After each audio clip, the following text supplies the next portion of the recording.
믿음으로 이삭은 장차 있을 일에 대하여 야곱과 에사에게 축복하였으며, 믿음으로 야곱은 죽을 때 요셉의 각 아들에게 축복하고 그 지팡이 머리에 의지하여 경배하였으며, 믿음으로 요셉은 임종시에 이스라엘 자손들이 떠날 것을 말하고 또 자기 뼈를 위하여 명하였으며, 믿음으로 모세가 낳았을 때 그 부모가 아름다운 아이임을 보고 석 달 동안 숨겨 왕의 명령을 무서워하지 아니하였으며, 믿음으로 모세는 장성하여 바로의 공주의 아들이라 칭함받기를 거절하고 도리어 하나님의 백성과 함께 고난받기를 잠시 죄악의 낙을 누리는 것보다 더 좋아하고 그리스도를 위하여 받는 수모를 애굽의 모든 보화보다 더 큰 재물로 여겼으니 이는 상주심을 바라봄이라. 믿음으로 애굽을 떠나 왕의 노함을 무서워하지 아니하고 곧 보이지 아니하는 자를 보는 것 같이 하여 참았으며, 믿음으로 유월절과 피 뿌리는 예식을 정하였으니 이는 장자를 멸하는 자로 그들을 건드리지 않게 하려 한 것이며, 믿음으로 그들은 홍해를 육지같이 건넜으나 애굽 사람들은 이것을 시험하다가 빠져 죽었으며, 믿음으로 7일 동안 여리고를 도우니 성이 무너졌으며, 믿음으로 기생 라합은 정탐꾼을 평안히 영접하였으므로 순종하지 아니한 자와 함께 멸망하지 아니하였도다. 내가 무슨 말을 더하리요? 기드온, 바락, 삼손, 입다, 다윗 및 사무엘과 선지자들의 일을 말하려면 내게 시간이 부족하리로다. 그들은 믿음으로 나라들을 이기기도 하며 의를 행하기도 하며 약속을 받기도 하며 사제들의 입을 막기도 하며 불의 세력을 멸하기도 하며 칼날을 피하기도 하며 연약한 가운데서 강하게 되기도 하며 전쟁에 용감하게 되어 이방 사람들의 진을 물리치기도 하며, 여자들은 자기의 죽은 자들을 부활로 받아들이기도 하며, 또 어떤 이들은 더 좋은 부활을 얻고자 하여 심한 고문을 받되 구차히 풀려나기를 원하지 아니하였으며, 또 어떤 이들은 조롱과 채찍질 뿐 아니라 결박과 옥에 갇히는 시련도 받았으며, 돌로 치는 것과 톱으로 켜는 것과 시험과 칼로 죽임을 당하고 양과 염소의 가죽을 입고 유리하여 궁핍과 환난과 학대를 받았으니 이런 사람은 세상이 감당하지 못하느니라. 그들이 광야와 산과 동굴과 토굴에 유리하였느니라. 이 사람들은 다 믿음으로 말미암아 증거를 받았으나 약속된 것을 받지 못하였으니 이는 하나님이 우리를 위하여 더 좋은 것을 예비하셨은즉 우리가 아니면 그들로 온전함을 이루지 못하게 하려 하심이라.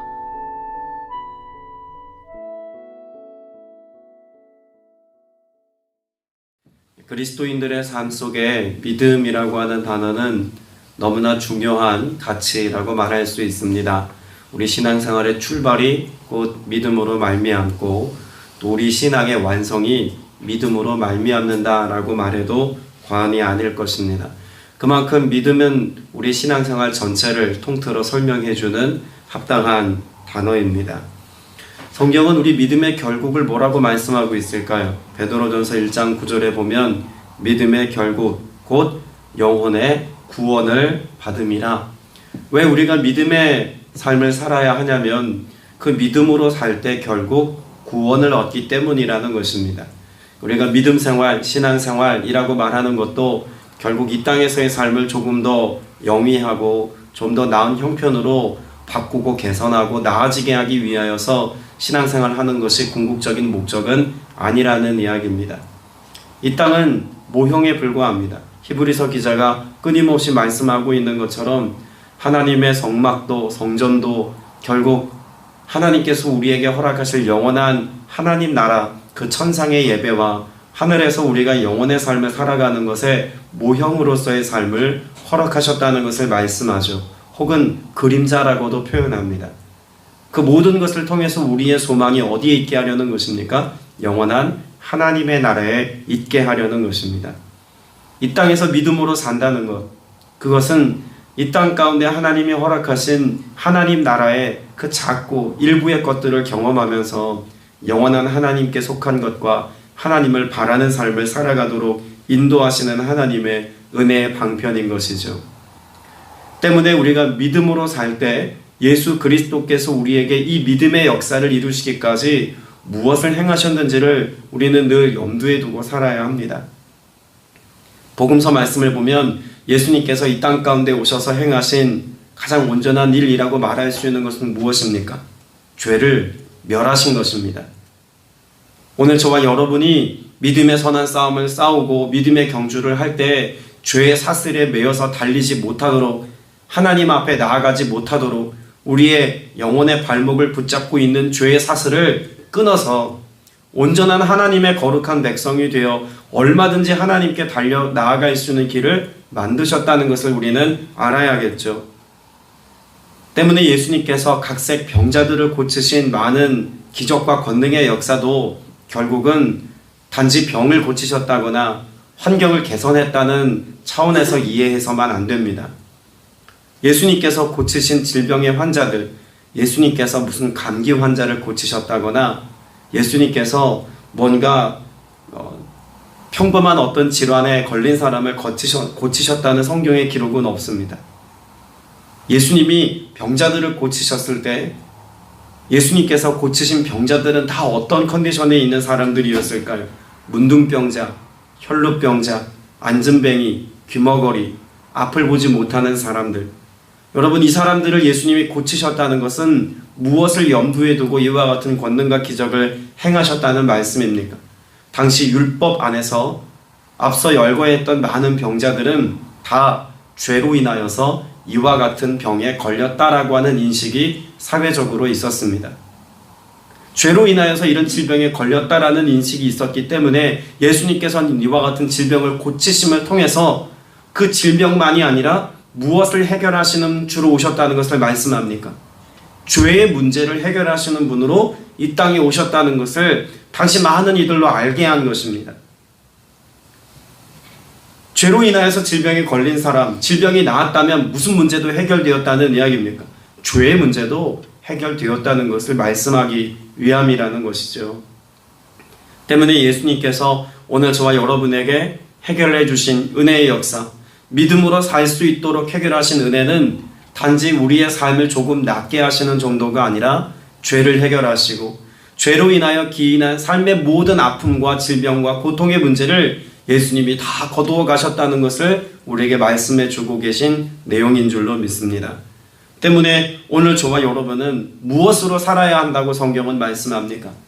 로마서 1장 7절에 보면 복음에는 하나님의 의가 나타나서 믿음으로 믿음에 이르게 하나니 기록된 바 오직 의인은 믿음으로 말미암아 살리라 함과 같으니라.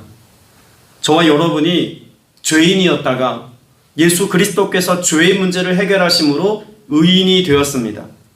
여러분, 의인이 되었기 때문에 그렇게 의로워질 수 있게 된 믿음으로 말미암아 우리가 살아야 그것이 신앙생활이고 그것이 성도됨의 삶이다라고 말씀하고 있는 거죠. 그럼 믿음으로 말미암아 산다는 것은 무엇을 의미합니까? 우리가 신앙생활하면서 믿음을 취하여야 한다, 가져야 한다, 이것이 아니라 믿음을 통하여서 모든 것을 바라보고 해석할 수 있어야 한다는 이야기입니다. 믿음의 안경을 끼워야 한다는 의미이기도 하죠. 믿음으로 바라보는 것입니다. 나 자신조차도 믿음으로 보는 겁니다. 내가 연약하고 부족하고 상처 있고 아프고 진통하고 내 삶에 그런 상처투성이가 된 내 모든 자화상을 이제는 더 이상 보통의 사람들의 시선으로 나를 보는 게 아니라 심지어 나의 생각을 가지고 나를 해석하는 것이 아니라 주님의 말씀이 나에 대하여 무엇이라고 말씀하고 있는지, 내가 누구라고 말씀하고 있는지 나의 정체성을 믿음의 관점에서 찾아야 합니다. 성경은 나를 누구라고 말씀합니까? 하나님의 거룩한 백성이라고 말합니다. 주의 자녀라고 말씀하고 있습니다. 예수님은 우리를 친구라고도 말씀하고 있습니다. 주님이 우리의 선한 목자라고 말씀해 주셔서 내가 그의 기르시는 양인 것을 알게 하셨습니다. 하나님의 보호와 돌봄 속에 살아가는 하나님의 거룩한 백성이요 자녀가 되었기에 우리가 주 안에서 안전합니다. 주 안에서 평안합니다. 주 안에서 기쁨이 넘쳐납니다. 주 안에서 감사와 감격이 있습니다. 고백하며 살 수 있어야 한다는 것입니다. 그러자면 내 안에 무엇이 있어야 한다고요? 믿음의 시선이 있어야 한다는 것입니다. 타인을 바라보는 것도 마찬가지입니다. 믿음으로 바라보는 겁니다. 나하고 맞지 않습니다. 생각이 달라요. 선택하는 기준도 다릅니다. 그럼에도 불구하고 내가 믿음의 시선으로 그 사람을 바라보면 약함과 부족함을 보는 것이 아니라 그 사람을 통해서 하실 하나님의 일을 기대하고 바라보며 기도하게 됩니다. 사랑하게 됩니다. 내가 어찌할 수 없으니 하나님이 하실 수 있다는 믿음의 시선으로 바라볼 때 그 인생 가운데 하나님의 일을 기대하게 된다는 것이죠. 가정에서, 교회 공동체 안에서, 우리로 연합하게 하신 모든 지체들과의 관계 안에서 무엇이 필요합니까? 믿음의 시선이 필요합니다. 세상을 보는 것도 마찬가지입니다. 정치, 경제, 사회, 교육, 문화 모든 것을 하나님의 관점에서 생각할 수 있어야 하고 성경적 기준을 가지고 해석할 수 있어야 하고 믿음의 눈으로 바라볼 수 있어야 그래야 세상에 대한 우리의 마음이 그저 비평적이기만 하지 않습니다. 우리의 감정과 생각으로 보면 세상이 얼마나 불합리합니까? 혹은 이 땅 가운데 창궐하고 있는 질병의 문제와 수많은 환경 오염의 문제나 죄악의 타락상이나 뉴스에서 보도되어지는 반인륜적인 수많은 사건 사고들을 보면서 우리는 얼마나 분노에 찹니까? 그러나 이것을 감정적으로 분노하기만 하는 것이 아니라 믿음의 시선으로 바라볼 때 우리는 이를 위하여 기도할 수 있습니다. 이 땅의 위정자들을 위해 기도할 수 있고 이 땅의 수많은 완악한 이들을 위하여 아파하며 기도할 수 있고 이 땅에 소외되고 버려진 이웃들을 향해서 우리가 주님의 마음을 가지고 품고 기도할 수 있는 것이 주님의 마음일 때 가능한 일이라는 것입니다. 여러분, 우리가 믿음으로 살지 않을 때 우리 마음 가운데 당연하게 자리하게 되는 것이 있습니다. 그러니까 믿음이 있으면 사라져버리는 것, 그것도 우리가 생각해 볼 수 있겠죠. 우리 안에 믿음과 배치되는 것을 성경은 뭐라고 말하고 있을까요?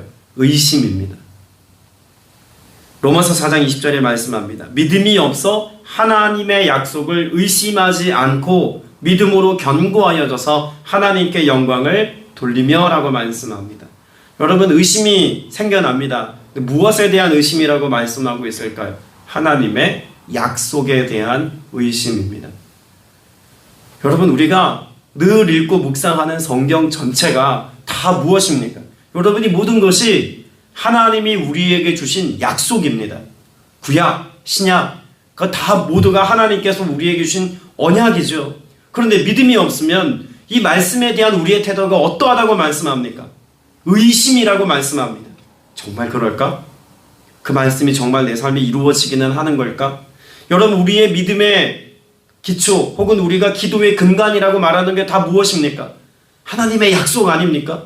그런데 믿음이 없으면 이 약속의 말씀이 우리의 삶 가운데 아멘 되지 않는다는 겁니다.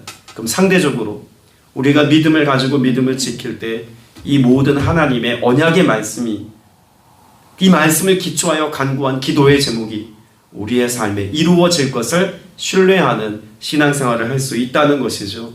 그렇게 믿음으로 사는 것이 결국은 무엇이 된다는 겁니까? 하나님께 영광이 된다는 것입니다. 그것이 하나님을 기쁘시게 하는 삶이라고도 말하고 있는 것입니다.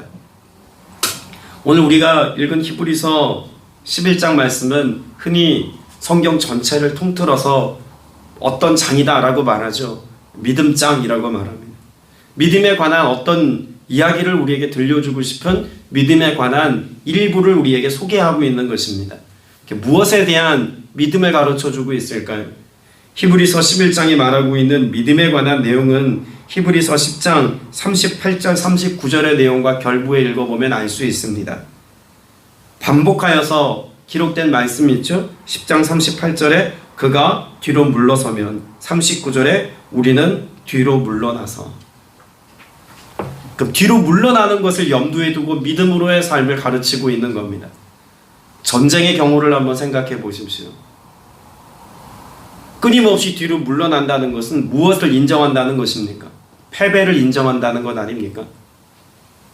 우리가 믿음에 관하여 파선한 자와 같이 외부적인 공격, 지금 로마의 박해가 있고 유대교의 회유가 있어서 우리를 끊임없이 공격해 오는 것들로부터 뒤로 물러나서 정말 그런가 하여 여기 우리의 마음을 빼앗기고 믿음의 싸움에서 지게 되면 결국 우리는 무엇을 잃어버리게 된다고 말씀하고 있는 겁니까? 그 믿음의 결국 구원을 잃어버리게 된다고 말씀하고 있는 겁니다. 구원에 이르기까지 뒤로 물러남이 아니라 끊임없는 믿음의 선한 싸움을 싸워가며 어디로 나아가야 한다고 말씀합니까? 여호와께로 나아가야 한다고. 예수 그리스도의 이름을 의지하여서 더욱더 주님 앞에 머무르는 삶을 살아야 한다고, 믿음의 행진을 멈추면 안 된다고 히브리서 기자는 말씀하고 있는 것입니다. 혹자들은 이렇게 고백하고 싶을지도 모릅니다. 히브리서 11장에 등장하는 믿음의 선진들, 아브라함과 이삭과 야곱과 또 하나님 앞에 온전한 제사를 드렸던 또 믿음의 사람들, 하나님 앞에 쓰임받았던 수많은 선지자들, 예언자들, 사사들, 이런 사람과 나는 다릅니다 라고 말하고 싶을지도 모릅니다. 그래서 히브리서 기자는 오늘 11장 후반부 말씀에 이것이 단지 어떤 믿음의 위인들에 관한 이야기가 아니다, 믿음에 관한 명예의 전당에 오른 어떤 특별한 사람들의 이야기가 아니다 라고 하는 사실을 우리에게 말씀해 주고 있죠. 35절에 보시기 바랍니다. 어떤 이들은 이라고 말합니다. 이 어떤 이들은 고문당하고 부활의 삶을 얻고자 하여 구태여 노연하기를 바라지 않았다고 말합니다.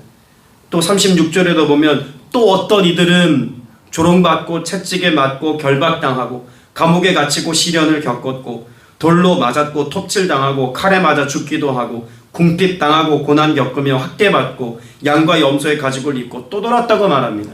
여기 말하는 어떤 이들이 누구를 지칭하는 겁니까? 히브리서 기자가 쓰고 있는 이 편지를 받아든 독자들을 이야기합니다. 1세기 성도들을 이야기하고 있는 겁니다.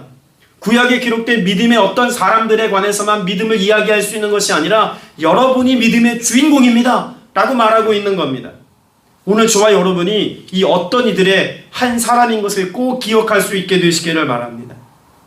때문에 우리가 믿음으로 산다는 것은 탁월한 어떤 영적인 컨디션에 있는 사람들의 몫이 아니라 예수 그리스도를 주로 고백하는 모든 성도가 믿음으로 살아야 한다는 것을 분명히 말씀해 주고 있는 것이죠. 여러분, 우리가 믿음으로 산다는 것은 단지 믿음을 이해한다거나 믿음에 관한 성경의 가르침에 동의한다거나 혹은 믿음의 어떤 부분을 내가 마음속에 품고 살아가는 것을 이야기하는 것만이 아닙니다. 성경은 믿음으로 산다는 것을 명확하게 이렇게 설명합니다. 에베소서 3장 17절에 보면 믿음으로 말미암아 그리스도께서 너희 마음에 계시게 하시었고 너희가 사랑 가운데 뿌리가 박히고 터가 굳어져서라고 말합니다. 믿음으로 말미암아 산다는 것을 어떻게 설명합니까? 그리스도께서 내 마음에 계시었고입니다. 믿음을 갖는다는 것, 믿음으로 산다는 것은 예수 그리스도께서 내 안에 오늘 나와 함께 하시고 그분의 음성을 내가 듣고 그분의 마음을 좇아 내가 오늘 믿음의 결단을 가지고 오늘을 살아가는 것을 말하고 있는 것입니다. 믿음에 동의하는 것이 아니라 믿음의 주 되신 예수 그리스도와 함께 사는 것, 이것이 믿음으로 산다는 것이죠. 그런 믿음으로 살 때 주님이 내 안에 계시기에 우리의 삶은 어떤 삶이 될 수 있다고 말합니까? 야고보서 말씀해 보면 믿음으로 살 때 그 믿음은 우리의 삶의 모습으로 증명된다고 말합니다. 야고보서 2장 18절 말씀해 보면 어떤 사람은 말하기를 너는 믿음이 있고 나는 행함이 있으나 행함이 없는 내 믿음을 내게 보이라. 나는 행함으로 내 믿음을 내게 보이리라 라고 선포합니다. 여러분, 우리의 믿음은 눈으로 볼 수 있는 것이어야 합니다. 내가 믿음을 가졌다고 하면 그 믿음의 모습이 우리의 삶의 모습을 통해서 반영되고 드러나고 알 수 있어야 한다는 이야기죠. 우리의 언행이 달라지는 게 믿음의 모습을 통해서 드러나야 합니다. 우리의 눈빛이 달라져야 하고 얼굴빛이 달라져야 하고 우리의 말이 달라져야 하고 우리의 생각이 달라져야 하고 그렇게 우리의 내면 세계의 질서가 믿음으로 말미암아 새롭게 되어져서 믿음의 삶이 오늘 여러분의 삶의 현장 가운데 드러나게 해야 한다는 겁니다. 믿음으로 산다고 말하면서 가정 안에서 온전한 사랑으로 행하지 못한다면, 우리가 믿음으로 산다고 말하면서 교회 공동체 안에서 그 믿음의 역사를, 믿음의 주 되신 예수 그리스도를 우리의 삶으로 드러내지 못한다면, 내가 믿음으로 산다고 말하면서 세상 가운데서 세상과 동료가 되어 보통의 사람들과 똑같이 믿음 없는 자들과 같이 행하며 살아간다면 여러분 그 사람을 두고 어떻게 믿음의 사람이라고 말하겠습니까? 그냥 교회 다니는 사람이죠. 여러분 교회 다니는 사람이 아니라 하나님 앞에서 믿음으로 사는 성도가 되시기를 주님의 이름으로 축복합니다. 여러분 우리의 삶의 지향점은 그저 교회 나와서 말씀 듣고 내가 듣기 좋은 소리 듣고 내가 원하는 무언가를 어떻게 하면 얻을 수 있는지 인생의 해답을 찾는 데 있는 것이 아닙니다. 오늘 저와 여러분이 하나님의 보호하심 속에 그런 하나님의 돌봄 속에 하나님의 은혜 안에 살아가는 거룩한 믿음의 백성인 것을 우리가 다시 한번 각인하여서 세상이 우리에게 어떤 도전을 해오든지 간에 세상에 어떤 사람이 내 믿음과 신앙을 어떻게 평가하고 판단하든지 간에 내가 주를 위해 살겠습니다. 복음 전하는 증인 되겠습니다. 내가 하나님의 나라를 삶으로 나타내는 하나님의 백성 되겠습니다. 이런 믿음의 결연함을 가지고 우리가 함께 모여 예배하는 것인 줄로 믿습니다. 때문에 유다서 1장 20절 말씀에 보면 우리를 이렇게 만들어야 한다고 말합니다. 사랑하는 자들아 너희는 너희의 지극히 거룩한 믿음 위에 자신을 세우며 믿음 위에 자신을 세우며 성령으로 기도하며 라고 말합니다. 믿음이 우리의 삶의 기초가 되어야 한다는 이야기입니다. 여기에 뿌리를 내리고 터가 굳어져서 요동하지 말아야 한다는 이야기입니다. 여러분 우리가 살고 있는 이 시대 이 세상 죄악이 창궐합니다. 우리 육체의 정욕을 따라 살게 만드는 세상의 가치들이 점점 더 많아집니다. 여러분 우리의 삶이 좀 나아졌다고 말할 수 있을까요? 우리는 과거 우리의 전쟁의 역사나 아픔의 상흔을 우리가 생각해 본다면 분명 살기 좋은 나라가 된 것이 사실입니다. 그러나 믿음에 관하여서 생각을 해보자면 1890년 후반에 선교사님들을 통하여 이 땅 가운데 뿌려졌던 복음의 씨앗이 1900년도를 지나면서 그 부흥의 역사를 맞이하고 2000년을 지나면서 그 붕이 꽃피워 교회가 이 땅에 주류가 되어졌을 만큼 어디를 가나 교회를 찾아볼 수 있을 만큼 이 땅 가운데 교회가 많아지고 믿음의 역사를 찾아볼 수 있는 좋은 컨디션이 되었지만 그러나 그 과거의 때보다 진정한 믿음과 진정한 신앙의 가치를 발견할 수 있는 그와 같은 때인가라고 질문해 본다면 우리는 이 질문 앞에서 당연히 자신 있게 그렇다고 대답하기 어려울 겁니다. 순교자의 삶, 주님 앞에 모든 걸 내어던졌던 믿음의 선진들, 이들은 오히려 일제치하에 6.25 동란에 그들의 삶의 터전이 무너졌던 그 위에 도리어 믿음의 터를 굳게 받고 그들의 신앙과 영적 결계를 지키는 일에 그 영적 정결함을 지켜나가는 일에 더욱더 헌신했다고 말해야 옳을 겁니다. 그때가 진정 하나님의 부흥의 때였고 그때가 진정 성령의 강력한 역사가 일어났던 때였다고 해도 과언 아닙니다. 오늘 우리의 삶은 좀 나아졌습니다. 그러나 우리의 영적인 삶이 나아졌는지는 모르겠습니다. 오늘 저와 여러분이 믿음 위에 서 있어서 말씀의 기반을 두고 그 믿음으로의 삶을 결연하게 살아서 성령 안에서 깨어 기도하고 하나님의 거룩한 말씀을 쫓아 살아가는 삶에 순복하며 살아갈 수 있는 복된 여러분 되시길 축복합니다. 말씀을 맺습니다. 디모데후서 4장 7절에 보면 우리가 믿음의 삶에 살기까지 이와 같이 살아야 한다고 또 권면합니다. 나는 선한 싸움을 싸우고 나의 달려갈 길을 마치고 믿음을 지켰으니. 우리는 흔히 영적 전쟁이라는 표현도 씁니다. 우리는 이 땅 가운데서 어쩌면 치열한 전쟁 같은 삶을 지금도 살아내고 있는지도 모릅니다. 이미 내 마음 가운데서 이런 전쟁들이 일어나지 않습니까? 생각의 전쟁, 마음의 심경이 복잡함으로 일어나는 전쟁 같은 삶을 삽니다. 또 우리의 일상 속에서 해결해야 될 수많은 난제들이나 일상의 소소한 작은 일들만 생각해 보아도 이것이 우리의 삶을 요란하게 하고 또 우리의 삶을 시끄럽게 하고 불편하게 합니다. 그 역시도 전쟁 같습니다. 영적 전쟁은 말할 것도 없겠죠. 여러분 이와 같은 전쟁 같은 삶을 우리가 어떻게 살아야 합니까? 치열하게 싸우며 살아야 합니다. 무엇으로 싸우겠습니까? 믿음으로 싸우는 것입니다. 믿음의 기초가 되는 말씀으로 싸우는 것입니다. 그래서 우리의 믿음을 잘 지켜서 우리의 믿음의 시작이 예수 그리스도로 말미암아 시작된 그 믿음의 역사가 믿음의 결국 곧 영혼의 구원받음에 이르기까지 끝까지 믿음을 잘 지킨 바 되어서 믿음으로 사는 여러분을 통해 하나님의 영광이 오늘도 세상에 증명되는 복된 날 되시기를 주님의 이름으로 축복합니다. 기도드리겠습니다. 주님, 오늘도 우리가 믿음으로 말미암아 살기를 원합니다. 믿음으로 살아가기까지 그렇게 믿음의 반석 위에 세워지고 믿음의 뿌리를 내리기를 원합니다. 또한 믿음의 선한 싸움을 잘 싸워내어서 승리의 삶을 살아가기를 원합니다. 주님, 이와 같은 믿음으로 말미암는 삶이 오직 주님이 내 안에 계심으로 말미암아 되는 것임을 또한 듣게 하셨사오니 주님, 오늘도 나와 함께 하시고 주님, 우리 안에 역사하여 주시어서 예수 그리스도로 말미암아 오늘 우리를 믿음의 자리에서 무너뜨리고 쓰러뜨리게 하려고 하는 모든 악한 영들과의 대적에서 오늘 또 승리의 고백을 가지고 믿음의 개가를 부르며 주님의 이름을 영광스럽게 나타내는 주의 백성들 다 되게 하여 주시옵소서. 주님, 오늘도 믿음으로 살아가기로 결단하며 기도하는 주의 백성들에게 의의 열매 가득히 맺히기까지 그 믿음의 풍성한 열매들을 허락하시고 복되게 하실 것을 믿사오며 살아계신 우리 구주 예수 그리스도 이름으로 간절히 기도드렸사옵나이다. 아멘.